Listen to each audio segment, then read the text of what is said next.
What's going on, legends? Welcome back to the channel. In today's video, I'm bringing you guys the mission guide for Tier 3 of the Redacted faction here in Season 3. But before we dive into it, if you guys do enjoy this content anytime or find this video helpful in any way, make sure you show your support for the channel by going down below and smashing that like button. Let's go ahead and throw an easy goal of 150 likes on today's video, as well as if you guys would like to find your way back to the channel for more Call of Duty content, make sure you do hit that subscribe button, also that notification bell so we don't miss you in future videos. Alright, so first up, we have Friendly Fire. This one is going to be two parts. Part one is asking us to kill the Pyro Commander. Now, when it comes to the Pyro, he can spawn in 3 possible locations. If you guys remember the Smoking Gun mission from Tier 2, it actually sends you to the control tower, the embassy, and the downtown post office in search of information on the Pyro. So these are actually going to be the locations in which he has the chance to spawn, but you guys won't know where he is until you guys get into the match and obviously go to or nearby one of these locations. Now, it is also possible that the weapon case circle will be around the Pyro, so that could actually give away the initial location of the Pyro, but again, he can spawn inside the control tower, inside the post office, or inside the US embassy. And being that he is inside of any of these 3 locations, which you guys will have to visit the locations in order to find which one he's in, you guys will also need the key to unlock the door to get inside to actually challenge the Pyro. So it is possible you could need a US embassy key, a downtown post office key, or the control tower key, and you're not going to know which one of those you're going to actually need until you get into the match and see which one he spawns in. Another great option for getting this mission done is to bring in a skeleton key, because of course you guys can use that on any door, and then it wouldn't matter which door was actually required because you guys would have access to being able to open any of them. So then you guys would go to whichever location the Pyro is in. Again, you guys can check the weapons case. If not, you're going to want to visit each of these 3 locations until you guys see that Pyro is nearby, pop up on your screen, then you guys would know which one of these he's actually available in. Then you guys would need to go over to the area in which he's in, unlock the door, and then go inside where you guys will be able to locate the Pyro. It's pretty easy to figure out which one he is, as he is the riot shielder running a fire shotgun, and of course you guys are going to know because it's going to deal a significant amount of incendiary damage. Now, depending on which room you actually find him in will determine how hard this is to accomplish, but do keep in mind he does have trophy systems, so you guys might want to take out the trophy system, then hit him with a stun, which will allow him to obviously be stunned. You guys will be able to shoot him in the back or shoot him in the head very easily and be able to take him out pretty quick. He's not overall that strong, but he is kind of a pain just because he does have that riot shield and he does shoot the fire shotgun. Once you guys are able to get access to whichever building the Pyro is located in, you go in, you find him, and then you take him out. Part 1 will be complete.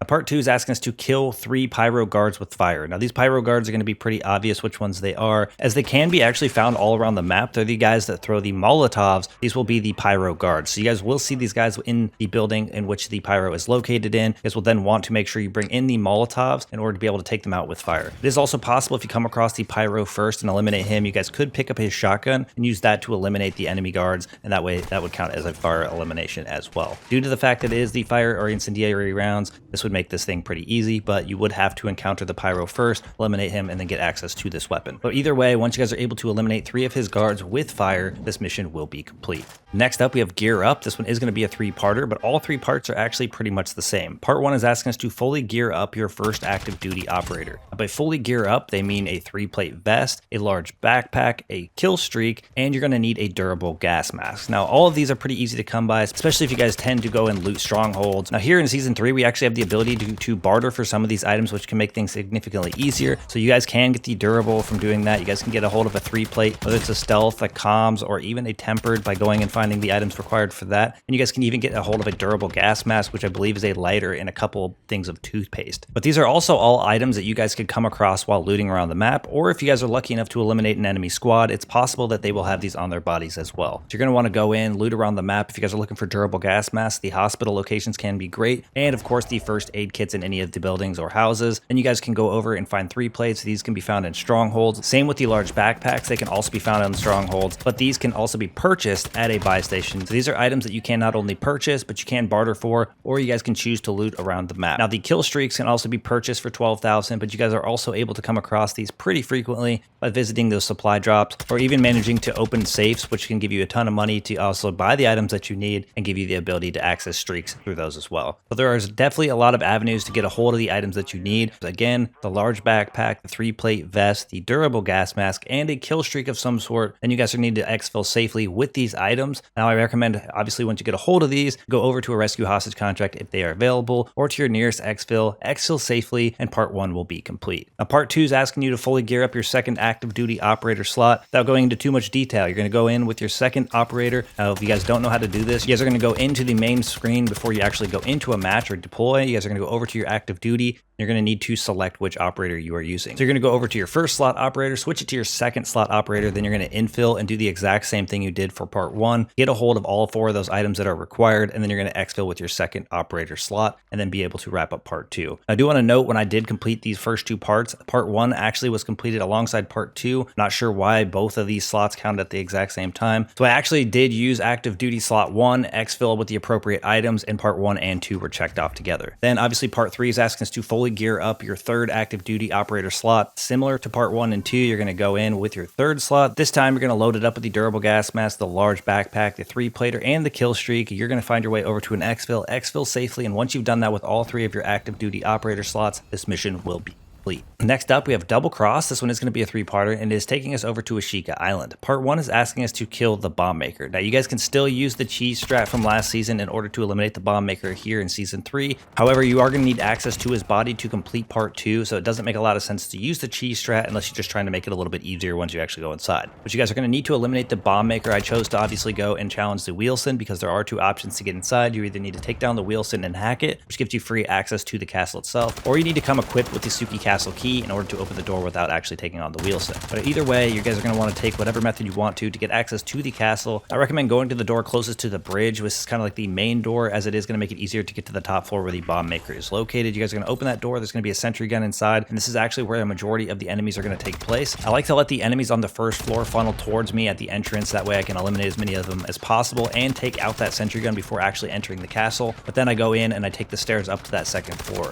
And once you guys come out of the little room that takes you to the little square there, you're going to take a right. It's going to take you to another sentry gun next to a set of stairs that goes up even further. And this set of stairs is actually going to take you all the way up to the bomb maker. Now, it is important to keep your eyes out for traps, as he does throw down proximity mines, claymores, and there is even tripwires that are on the stairs that can trigger the grenades that could also blow you up as well. So definitely keep your eyes out for the traps and make your way up to the floor where the bomb maker is located. Now, there is going to be trophies up here, but you guys can kind of influence him to the stair set. And I was able to throw a stun at him, basically incapacitating him, allowing me to shoot him in the back of the head with my weapon and eliminating him pretty quickly. But definitely do keep in mind he has a couple riot shielders in here, and you guys will have to take them out as well, and they can be a little bit more of a pain. But definitely at least pull them over to the stair set, be able to stun them, and you guys won't have any issues taking them on. Once you guys are able to eliminate the bomb maker itself, part 1 will be complete. Now, part 2 is asking us to take his crossbow. So obviously once you've eliminated him, you're already inside the castle. The next thing to do is go over to his body and pick up his crossbow, which he should have left behind. Once you guys are able to pick up this crossbow, the second part is then complete. Now, part 3 is asking us to dead drop the crossbow to any dead drop on Ashika Island. Now, there's quite a few options here as far as which dead drop you would like to go to. You go Beach Club, you go Science Center, you guys go Residential, or even down in the waterways, which is just below the castle. Now, if you guys have already cleared the waterways, that could be a great option as it's pretty close to the castle itself. However, I chose to go over to the Residential area, and I can show you guys on the map where that one is located. But regardless, once you guys are able to make it to any dead drop, once you have access to the crossbow, you guys are then going to want to dead drop that crossbow into the dead drop you're at, and this mission will be complete. Next up, we have Rain and Hellfire. This one is going to be a 3-parter. Part 1 is asking us to kill 5 cartel or AQ soldiers with launchers from the heavy chopper. Now, of course, we know there is one heavy chopper on the map that spawns, and you guys do have to find the special fuel in order to access this. And that can be a great option for actually completing this mission, but I do want to mention that you can use any of the heavy choppers, which are the exfil choppers, in order to complete these missions as well. So it is something you want to keep in mind. You do not have to go and get the heavy chopper, but it can make things a bit easier. So it is asking us to kill 5 cartel or AQ soldiers with a launcher from the heavy chopper. Whether or not you guys choose to go to an exfil or you guys go to the heavy chopper itself that's on the map, you guys will want to get access to a heavy chopper, and you guys will want to, of course, have a launcher. Now, I recommend going for the RPG, as it's something you can eliminate enemies on Al Mazrah and get a hold of pretty easily, and that will obviously save you guys from having to use an insured weapon slot on a launcher. But once you guys have access to the launcher, my recommendation is to get a hold of that special fuel, because it obviously makes it easier to have that heavy chopper. You guys are then going to go to that or an exfil chopper. Most of the time, whether you're near the heavy chopper, depending on the location of it, or you guys are in an exfil chopper, there's likely to be enemies in the area, so you guys should be able to get some eliminations. Now, I chose to actually go and get the heavy chopper itself, which allowed my friend to be able to fly the chopper around, which made it pretty easy for me to locate some tier 1 enemies and eliminate them using the launcher. Now, you only have to eliminate 5 of them, but once you're able to do so,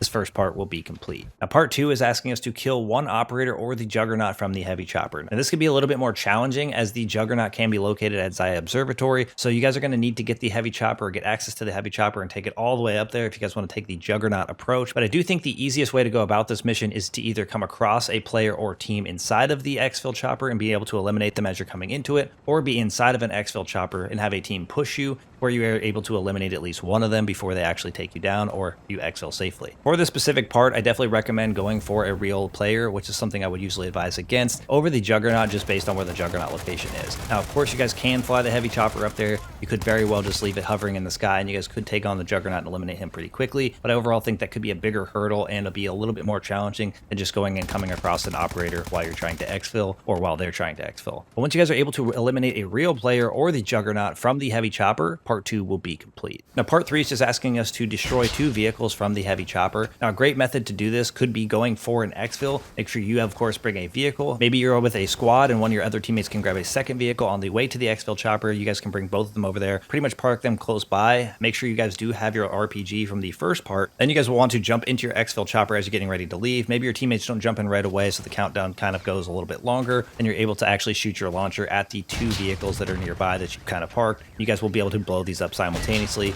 wrapping up this part. Now, that is obviously the easiest way to go about it, but you guys could obviously fly the heavy chopper around and be able to just go and find the vehicles on the map, be able to shoot your RPGs at them and take them out. Once you guys are able to eliminate 2 vehicles from the heavy chopper, whether it's the exfil or the actual heavy chopper itself, this mission will be complete. Next up, we have 1 shot, 1 kill. This one is going to be a 3-parter. Part 1 is asking us to drill the safe on the train. So if you guys have probably played a few matches here in Season 3, you guys have probably seen that when somebody actually activates the safe on the train, it pops up on the map. So you guys are probably familiar with it at the back of the cargo train on the very last car. This is actually the safe that you're going to need to drill. I definitely recommend going directly to this train at the very beginning of the match or as soon as possible, because there are going to be other teams that are going to be going for this, and it could get drilled pretty early on, and then you wouldn't be able to actually complete your first part of your mission. So definitely the second you are infilled into the match, I recommend going for the train, but definitely keep in mind there's more than likely you are going to run into some other players going for this safe, especially early on in the match. So you guys are then going to want to jump onto the train, maybe get ready to defend yourself as there are going to be possible other teams that jump onto the train. Then you guys are going to want to hit that safe, and now keep in mind during this process, similar to when you are hitting a safe on the other parts of the map, you guys will have reinforcements come in. These ones are going to come in the form of a chopper with tier 3s on the side. They're going to continue to fire at you, try to challenge you as the train continues in movement. Alongside this, the drill can stop at certain points where you will have to restart the drill by going up to it and hitting your interact button, which obviously causes the drill to continue drilling. You guys are going to have to continue this process for quite a few minutes. You're going to have to restart the drill multiple times, and you guys will also have to take out more than 1 chopper with reinforcements alongside of the enemy players that could be trying to challenge you, looking to get their hands on the safe as well. So you guys are going to want to jump on the train first and foremost. You guys are going to start that drilling process, as it is going to take some time, and you're going to want to do your best to defend yourselves. But once the drill is finished and you guys unlock the safe, this first part will be complete. Now, part 2 is asking us to take and extract the train manifest from the safe. Now, obviously, you get through the entire process of defending it until it is open. You guys are then just going to go up and loot it, and you're going to need to make sure you get access to that train manifest. You guys are going to then put that into your backpack. The only thing left to do at this point is to exfil safely. So you guys are going to jump off the train as quickly as you can. As always, I definitely recommend the rescue hostage if that contract is available, and if not, go over to your safest exfil, make sure you guys get out safely,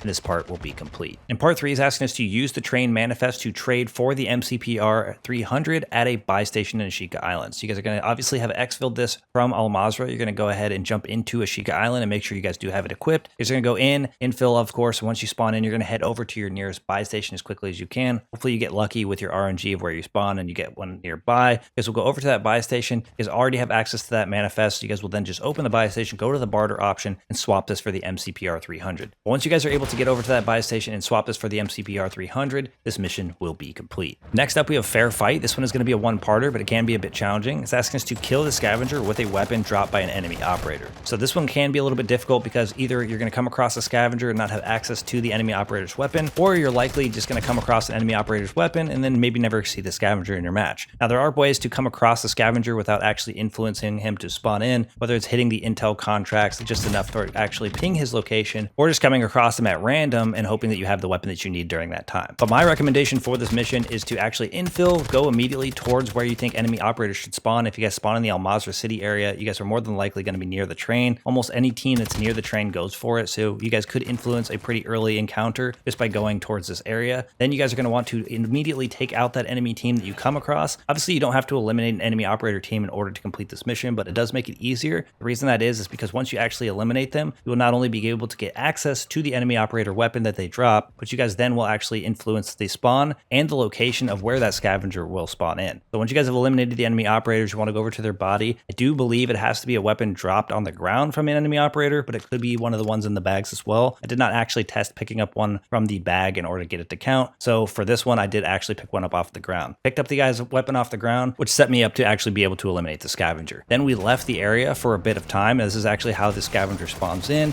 And then after a bit of time, we came back to the area in which we knew the scavenger should be located because we eliminated those operators. And again, indeed, it said the scavenger was nearby. If you guys don't already know, what basically causes the scavenger to come in is he's coming to try to loot the killed in action operators. So once we were actually able to eliminate that team, we basically knew it was inevitable based on an amount of time that he would come to that area. So we headed back after leaving there for a little bit of time. And when we returned to the area in which we eliminated the operators earlier, the scavenger had spawned in. So I obviously had access to the enemy operator's weapon that I eliminated earlier. I then pulled that out, and I obviously wanted to locate the scavenger amongst this little group. That's going to be obvious which one he is, as he's going to be the ghillie suit wearing dude. You guys will then want to take that enemy operator's weapon that you picked up earlier and use that to eliminate him. It's obviously super easy if you guys manage to stun him, as he will stay in place. In this case, I was able to pick up a sniper, so I just shot him in the head a few times. Once I was able to eliminate the scavenger with the enemy operator's weapon, this mission was complete. Next, we have our last and final mission, which is going to be Excavation, and it is going to be 3 parts. Part 1 is asking us to find and read the sniper team's note. Now, this is going to be located in Al Mazrah City. You guys are going to head over to the tallest building down there. You're going to want to zip line up on the south side of it. That way you guys go up to like the first level. You're not going to want to go all the way up to the top, just that first level that the zip line takes you to. And you're going to want to go over to the east side of the building from there, and you guys will see a set of stairs that goes down to a little bit of a lower level. And underneath these stairs there, you guys will then see the sniper team's note. Now, of course, I will do my best to show you guys where this is located on the map itself. You guys will make your way over to this location. You guys will grab a hold of the sniper team's note, and you guys will want to open your backpack, go over to the note itself, and then select to read it. Once you guys actually read the note, part 1 will be complete. Now, part 2 is just asking us to take the 3 trackers from the Al Bagra Fortress dead drop. So then you're going to want to head over to Al Bagra Fortress. It is important to note you guys can actually do part 2 before you even do part 1, because it is closer to the locations for part 3. But you guys will make your way over to Al Bagra Fortress. Definitely going to want to make your way up on the side that is closest to the terminal or the airport, as this is the side closest to the actual dead drop itself. As always, I will show you guys the best I can on the map where this dead drop is located. You guys will make your way over to Al Bagra Fortress, up to the dead drop. You guys will open that, and you guys will get access to the 3 tracking devices. But once you guys are able to make your way over to the dead drop and acquire these 3 tracking devices, part 2 will be complete. And part 3 is asking us to plant the 3 trackers at each bunker entrance. Now, this is the reason I mentioned doing part 2 before doing part 1, because one of the bunker entrances is actually going to be very close to where you guys get the sniper team's note. So you guys are going to head back over to Al Mazrah City. This time you're going to be going into the parking garage. But once you guys get over to the parking garage, at the side of the parking garage furthest away from where you guys get the note, you guys will see a set of double doors which you guys can open. You guys will go through these double doors. It'll take you down a little stair set there. You guys will see some markings on the wall. This is where the bunker entrance is located in this spot. You guys will then see a queue to plant a tracking device. You guys will go ahead and plant that tracking device in this location, and you guys will be able to head over to your second spot. Now, the second spot is going to take us under the bridge that connects to Rock Village and Al Mazrah City.